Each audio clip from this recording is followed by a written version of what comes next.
This session will be our final session on the Crusades. So far we've looked in depth at the original Crusades, which aimed to take back the Holy Land from the Muslims in the aid of the Byzantine Empire. And then we considered the so-called Reconquista of Spain, which was really more at that point just a conquest than a reconquest, and the expansion of Christendom at the point of the sword into the Baltic states and Lithuania during the Northern Crusades. All of these crusades were against external foes, though a good number of them killed plenty of Christians and Jews within Europe. They were on their way outside or to the fringes of Christian Europe. They were externally focused. But there was a final set of crusades which ran concurrently with these others. And these crusades were very much more internal. They were crusades against regions and cities and groups within the boundaries of Western Europe, within Catholic Christendom, within the lands the Pope was supposed to have authority over. These were the Crusades against heretical sects and groups who dared to challenge the authority of the Pope, the Church, and those who taught in general against the things that the Church was teaching. And then there were those Crusades which were using this heresy hunting as a fairly thin excuse to achieve secular goals and win power for their own kingdoms, and often for the papal kingdom. For this time, the papal states were not just the Vatican City within the city of Rome, but a significant independent military kingdom within Italy against its Italian adversaries in Milan and Venice and the Holy Roman Empire. And so this battle there between church and state was going to play out involving crusades. And it's with these crusades against particularly the heretics within Europe that we get back to some of the theology of our church history series. Because also some of these theological issues at play would later play out in the Reformation proper. But to claim that most of these sects were actually proto-reformers or people who the reformers themselves would not have burnt at the stake is a gross abuse of history. So to understand what's going on with these crusades within Europe, and to remind us quite rightly that, as the book of Ecclesiastes puts it, there's nothing new under the sun, let's take a step back and let's remind ourselves of some key Christian heresies that we've already encountered in our series. The first I want to draw our attention to is Marcion and the Marcionites. Now, this is a chap that we dealt with way back in lecture 13 when considering Tertullian. Marcion was something of the boogeyman of the early church prior to Arius. Anything and anyone who was wrong was tarred with being a Marcionite. And the key idea of Marcion was that the good God of the New Testament, well, the Gospel of Luke and 10 of Paul's letters as he rejected the rest of the New Testament, the good God of the New Testament who sent Jesus was a benevolent and kind God who is different to the God of the Old Testament, who was a wicked and evil being known as the Demiurge. The God of the Old Testament created the physical world, which is therefore in some way inherently bad. And the God of the New Testament, in Jesus, showed us how to escape the bad physical world, which is nothing but a trap. That second aspect of Marcion's teaching, the evil of physical creation and the need to escape it, was largely borrowed from what is known rather vaguely as Gnosticism. And it would be this Gnostic thinking which would later influence our second key heretic or teacher, Mani and the Manichaeans. Now, we dealt with this Persian mystic who created basically a different religion as a synthesis between Gnostic Christianity and Persian mysticism when we were looking back in lecture 30 at the origins of monasticism. We dealt with it there because Manichaeanism, with its very strong dislike and distrust of the physical world and any earthly pleasure, would play heavily into the development of both Egyptian and Western monasticism. After all, St. Augustine himself was originally a Manichaean. And key to Manichaeanism was this duality of God and Satan, who are equally powerful, and in the middle are humans caught up, and by aesthetic practices and denying the flesh, they can achieve enlightenment and get close to the good God. Together, both Marcionites and Manichaeans and their offshoots are referred to as being Gnostic, which is not entirely true because the original and actual Gnostics were there because they believed in something about hidden knowledge. Hidden knowledge or gnosis was core to their identity, and that isn't really there in Marcion or the Manichaeans. But broadly speaking, Gnosticism is a useful label for those who see physical reality as evil and there being a super spiritual God in combat with a near equal or equal dark deity, be it Satan or the demiurge or whatever, and we're in the middle needing to somehow escape the physical into the good spiritual. Those kind of teachings are referred to as Gnostic. Which brings us, possibly via the transporting by the Byzantine emperor in 970, of 200,000 Armenians who were rather Gnostic in their thinking and called Paulicians. He transported them to modern-day Bulgaria, to our first major medieval sect of heresy, the Bogomils. These are also, curiously, the heretical sect to whom the English language owes, by a mistake, based on their location in Bulgaria, and thus Bulgaria being taken as a derogatory term for a heretic, our curse word of bugger. Bugger comes from Bulgaria, which is associated with heresy because of the Bogomils.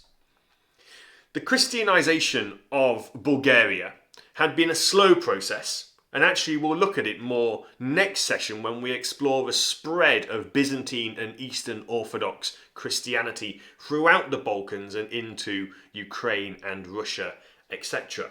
The Christianization of Bulgaria had been a slow process, and Christianity in the area was strongly under the thumb of the Byzantine Church, even after it broke away from the Byzantine Empire itself in the late 1800s following rebellion and war.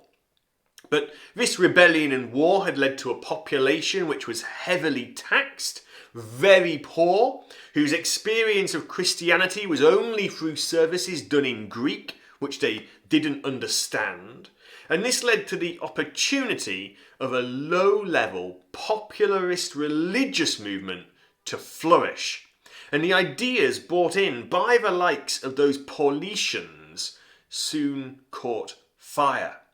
The Bogomils, like Gnostics, were dualists who believed in a good God who created the spiritual world, and Satan who ruled the physical world. The good God of the spiritual world and Satan of the physical world.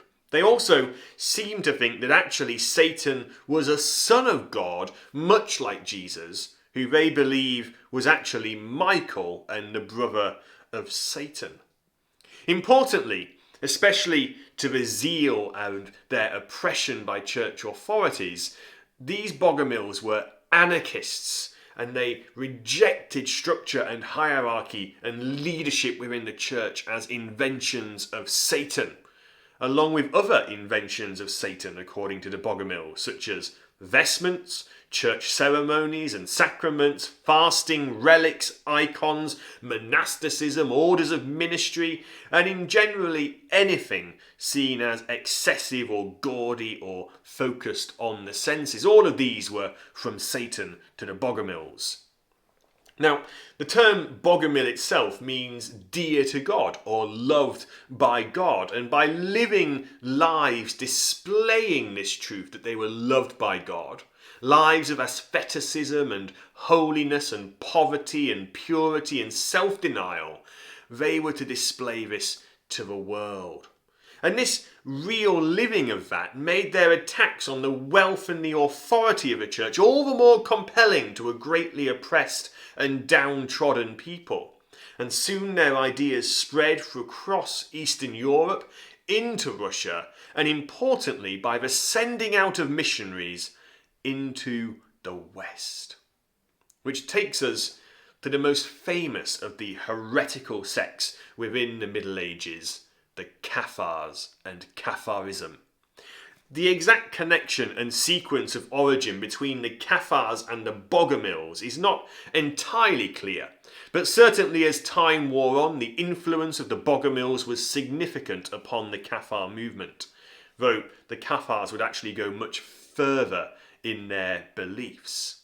Cathar comes from the Greek word katharoi, which means to clean or cleanse, to be pure, and from which we get our word cathartic. The Cathars were mainly based in southern France around Toulouse and the city of Albi, after which the main crusade against them, the Albigensian Crusade, gets its name. But there were also significant groups of Cathars in the Rhineland, in northern France, in the northern Italian cities, but not in the British Isles.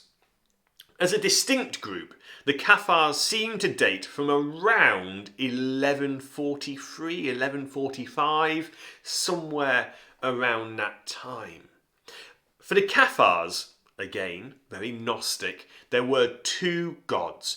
The good God of the New Testament, who was the creator of the spiritual realm, and the evil God of the Old Testament, who was the creator of the physical realm. For them, everything physical was tainted by sin because it came from the God of the Old Testament. Humans, to them, are actually angels who fell with Satan and are now stuck inside human physical bodies as punishment. When humans die, according to the Cathars, they are reincarnated into another human body. Whether it's a man or a woman doesn't matter. You get a body. It could be a man becomes a woman, becomes a man, or a man becomes a man, becomes a man. The goal of life in this cycle of reincarnation is to abandon all physical worldliness by living a life of poverty and chastity, and thus become one of the perfect, as they called themselves. And when you become one of these perfects, you escape this reincarnation cycle, you break the wheel. But that can only happen, of course, if you're actually currently in the body of a man. Now, to the Cathars, Jesus was not a physical being, because all matter is evil, but a spirit, which is the heresy we dealt with a long time ago in our series called Docetism. Because Jesus was never physical, of course, they deny that he died on the cross, and they deny the resurrection. Instead, they saw the resurrection as a symbol of reincarnation and spiritual freedom and release from the physical world. And this rejection of the physical world and its pleasures by the Cathars made them all insist on complete chastity even within marriage. Sex and reproduction are so inherently sinful, you can never partake of it if you want to be saved. This was so much the case that Cathars would not even eat meat or dairy products or eggs because they were byproducts of the sexual cycle. Fish, though, were exempt, obviously because fish as creatures are something that simply appear out of mud and water by magic almost, which actually was a very common idea at this time in medieval Europe. And because of this stance, on things having souls and this reincarnation cycle, the Cathars were also pacifists. Indeed, they were against all kinds of killing, even the killing of animals, except for fish, which aren't part of this cycle because they appear magically out of water and mud. And so they saw killing as something inherently cruel and evil. It's fair to say, based on all of this, that the Cathars are not anything that we would actually recognise as being Christian. But they also butted up against the practices of the church too. They rejected the sacraments and invented their own. They rejected purgatory. They rejected prayers to the saints. They rejected the wealth of the priestly class and insisted, most importantly, on the Bible, the bits they accepted anyway, being read in the native language. They rejected bishops, the Pope and the church hierarchy.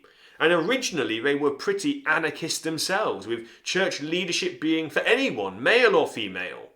They could all preach and pray. But over time they adopted more concrete structures, including their own bishops. Now, in terms of geography, it was in southern France that Catharism was strongest, perhaps due to a particularly corrupt church hierarchy in that location. One bishop didn't even visit his diocese for over 10 years. Also, the language of that region wasn't French, but its own kind of language similar to Catalan, and this sense of isolation compared to the rest of the French king's lands led to a very independent spirit. Now, even here, the Cathars themselves were very much in the minority. They were a tiny movement, but they were well respected for their practices of asceticism and seeking after holiness and purity, and they were loved by their families. And so when the fighting came, the local Catholics were willing to defend them, the Cathars themselves being pacifists, and they were willing to fight against the power of the Pope and the French king and their crusades. And it's to that fighting that we turn now. In 1147, the Pope sent a mission to southern France to try and halt the spread of the Cathar heresy and turn them back to the church. None of these missions really brought any success, despite big names such as Bernard of Clairvaux, who we've met a number of times in our series, being involved. The next Pope, Pope Innocent III, came to power in 1198. The same Pope who called the disastrous Fourth Crusade that ended up taking Constantinople from the Byzantines, and the same Pope who really pushed ahead for the Reconquista to take its pace up in Spain. Now, Innocent III believed that to prevent the spread of Islam and successfully confront the threats outside of Europe, Europe first had to look inwards to its own issues. And to this end, he set his sights on the troublesome Cathar regions of southern France, a place which had never really given much support to any of the previous crusades. Even when their own Count of Toulouse, Raymond, was instrumental in the first crusade, the people around him were some of the least interested in Europe. And so, to sort this out, the Pope sacked a number of corrupt bishops in the south of France. He appointed new bishops, loyal to him, of course, and his cause. And in 1206, he sent Dominic of Osma to preach and convert the Cathars. Now, Dominic we've met before in one of our previous lectures, and you'll see where that comes from in a moment. Dominic was not particularly successful, just as Bernard of Clairvaux and all the other missionaries were not particularly successful. But he was deeply impressed by the asceticism and rejection of wealth and zealotry and the inability of the church to connect to these teachings in scripture, which the Cathars were modelling. And so Dominic actually ended up founding the Dominican Order of Friars, because the failure of his mission to the Cathars led him to believe, in his words, that zeal must be met by zeal, humility by humility, false sanctity by real sanctity, preaching falsehood by preaching truth. But with the failure of this missionary work, the Pope turned to the good old faithful tried and tested method of sorting out such things, calling a crusade and killing everyone. Of course, the idea of Frenchmen from the north going on a crusade against their own French brethren in the south, most of whom weren't actually Cathars, was a pretty hard sell. So the Pope naturally sweetened the deal, and did so in the tried and tested way popes had done for a long time, and said, if you confiscate lands by force, you can have them for yourself. Well, that certainly got the nobles from the north interested. Led by a papal legate, the Crusaders of the Albigensian Crusade made for the south of France. At Béziers in 1209, the Crusaders killed up to 20,000 men, women, children. Everyone was slaughtered. Even the Catholic clergy praying at the altar of the Catholic cathedral were slaughtered. As the papal legate declared, kill them all, the Lord will recognise his own. A thoroughly pleasant chap if you ever met one. Now, the crusade ended up taking control of all of the region and formally bringing it permanently under the direct control of the King of France and those whom he appointed. But Cafirism remained, and so in 1233, the Inquisition, the real thing by the Pope, not the national Spanish Inquisition, which was very insular, was set up to root out these Cathar heretics and others, and did so with brutal efficiency. On one occasion burning 183 men and women on various stakes, on another burning 200 alive at once on a huge pyre. In 1321, a long time later, 100 years later, the last known Cathar perfect was killed. Some historians have even called the Albigensian Crusade and the Inquisition that followed a genocide, but that is a hotly debated topic. Now, whilst all of this was going on in the south of France, the King of Hungary saw his chance to expand his realm. Everyone knew that the Cathars and the Bogomils were connected, so he could easily get support against the Bogomils, who were reproducing and spreading and living at this point in Bosnia, a land which had become increasingly independent of Hungarian power, and he wanted firmly back under his control. In 1234, the Bosnian Crusade took place, including all the promises of indulgences and eternal life attached to the other crusades by the Pope. The only thing which saved Bosnia and the Bogomils who were there was the Mongol invasion of Europe in 1241, which led to Hungary needing its troop to fight against the Mongols, and then naturally their troops losing against the Mongols, and then Hungary having no troops, and any plans of the Crusaders returning to Bosnia falling flat. That crusade, though, left a bitter taste towards Hungary among the Bosnians, and in the following centuries, the 14th and 15th, this would actually be one of the reasons why some Bosnians allied with the Ottoman Muslim Turks against the Kingdom of Hungary, and ultimately Bosnia became part of the Ottoman Empire.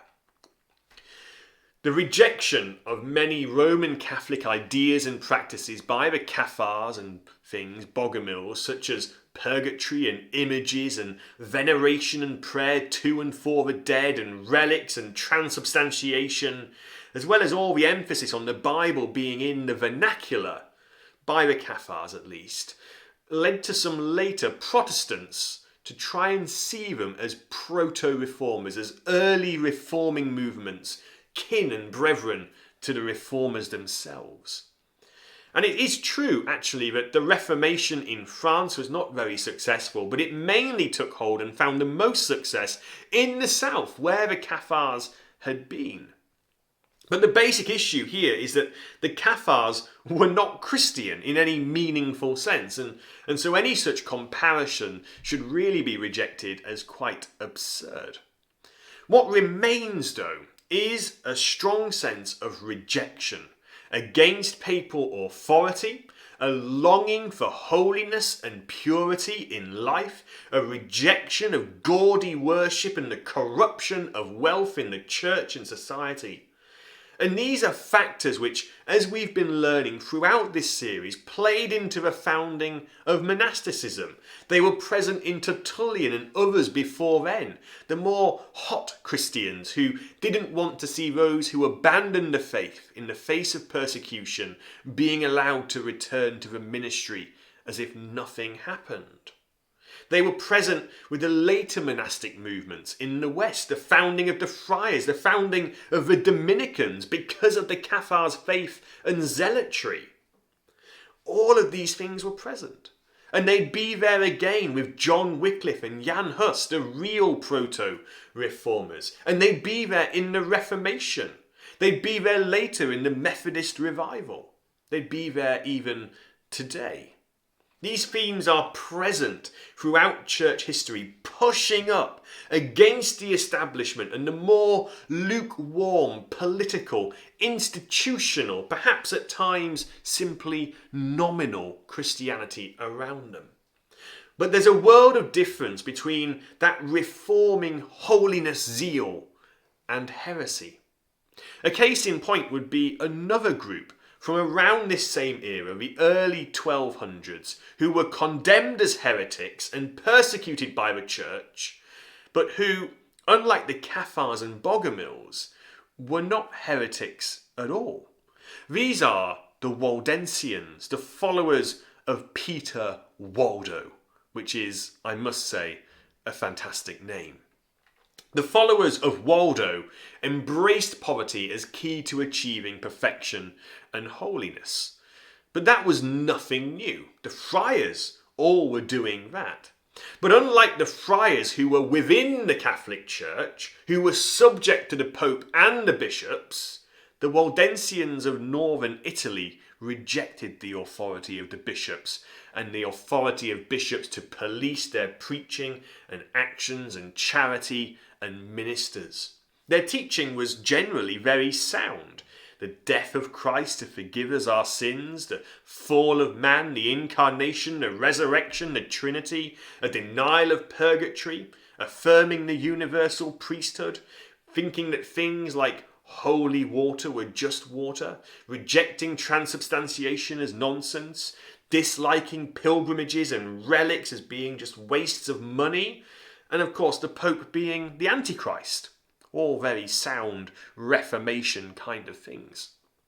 Though where they would differ would be at that core point, the whole emphasis of the Reformation that you don't achieve holiness and righteousness in the face of God by poverty or our works, but by justification by faith alone. Nonetheless, it's hardly surprising that following centuries of persecution, and not a few crusades being called, the remaining Waldensians, by and large, gladly joined the Reformed churches of Switzerland and the Netherlands, changing any teaching they had that would conflict with the Reformers to that of the Reformers. Despite massacres in France and the infamous Piedmont Easter of 1655, where raping and pillaging and massacres took the lives of 1,700 Waldensians, the Waldensians survive to this day, around the world as a reformed branch of the Reformation churches, its own independent denomination. Two final areas of crusading are worth mentioning briefly. Those are the Hussites, the followers of Jan Hus in the Czech Republic, which were the final crusades to be called, right on the doorstep of the Reformation. And the other crusades, especially in Italy, which were purely political, tools used by the papal states to further their political and empire building goals on a secular and spiritual level. We'll deal with the Crusades against the Hussites in a later lecture, just before we get to the Reformation. And not much really, I feel, needs to be said about these political crusades called by the Pope. It shouldn't surprise any of you at this time that the Pope would call crusades against Venice or Milan to further his own kingdom and wealth and purposes.